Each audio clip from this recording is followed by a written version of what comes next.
ফিরতে দুইটি শব্দের জিকির করুন, সম্পদের অভাব হবে না। আল্লাহ পাক রব্বুল আলামিন আপনাকে সম্পদ দান করবেন, এটা আল্লাহ পাক রব্বুল আলামিন পবিত্র কোরআনুল কারীমের ভিতরে নিজেই বলে দিয়েছেন।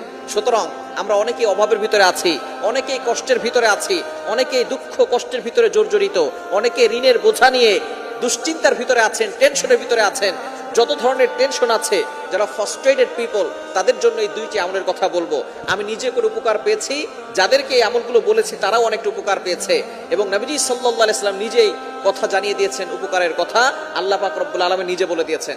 আপনি চলতেছেন ফিরতেছেন, ওযু ছাড়াও আপনি আমলগুলো করতে পারবেন। একেবারে সহজ দুইটি আমল। নাম্বার 1, 1 নাম্বার আমল হচ্ছে ইস্তেগফার। আস্তাগফিরুল্লাহ, আস্তাগফিরুল্লাহ, আস্তাগফিরুল্লাহ। এই শব্দ কি অনেক কঠিন। আস্তাগফিরুল্লাহ পারে না এটা কিন্তু কোনো মুসলমান নাই যারা আস্তাগফিরুল্লাহ পড়তে পারে না। সবাই আমরা আস্তাগফিরুল্লাহ পড়তে পারি। এর উপকার কি কি আল্লাহ পাক রব্বুল আলামিন নিজে বলছেন। কোরআন খুলেন, 29